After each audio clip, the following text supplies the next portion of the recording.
தற்போது மாண்புமிகு ஆட்சி அமைந்தவுடனே மாண்புமிகு கனிவளத்துறை அமைச்சர்கள் தமிழ்நாடு பூரா சுற்றுப்பயணம் செய்து அந்த குவாரிகள்லாம் ஆய்வு செஞ்சாங்க. அந்த ஆய்வில் செய்வதில் தவறு இல்லை, அமைச்சருடைய கடமை. அதில் பல தவறுகள் நடைபெற்றதாக கண்டுபிடிக்கப்பட்டாலும் அதுவும் தவறு இல்லை. ஆனால் கண்டுபிடிக்கப்பட்ட பிறகு பல குவாரிகள் மூடப்பட்டு விட்டது. பல மாவட்டங்களில் மூடப்பட்டு சீல் வைக்கப்பட்டு விட்டது. அதனால உற்பத்தி குறைஞ்சிட்டது, தேவை அதிகம், உற்பத்தி குறைஞ்சு, அதனால விலை ஏற்றம். இப்பொழுது புதிய திட்டங்கள் நிறைய அறிவிச்சிருக்கிறீங்க. நிறைய இதில் நெடுஞ்சாலைத்துறையிலும் சரி, பொதுப்பணித்துறையிலும் சரி, பாலங்கள் கட்டுதல், வீடுகள் கட்டுதல், இப்படிப்பட்ட பல துறைகளுக்கு ஜல்லி எம்சாண்ட் தேவை.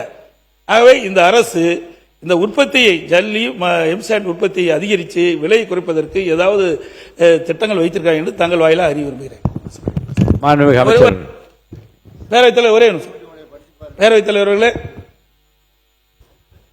அதோடு மாண்புமிகு மூத்த உறுப்பினர்கள் பேசுகின்ற பொழுது பசுமை வீடுகளை பற்றி குறிப்பிட்டார்கள்.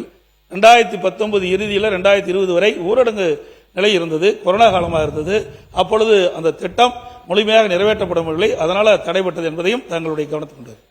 மாண்புமிகு பேரவைத் தலைவர் அவர்களே, மாண்புமிகு தமிழ்நாடு முதலமைச்சர் அவர்களே,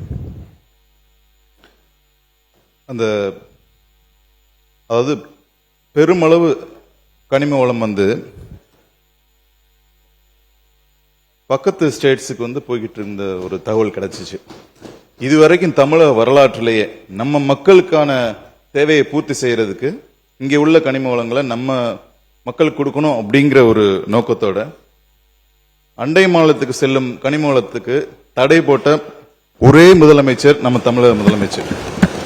இந்த மாதிரி பல்வேறு முயற்சிகளை எடுத்துக்கிட்டு இருக்கோம். விரிவா மானிய கோரிக்கையில உங்கள்ட்ட சொல்றேன்.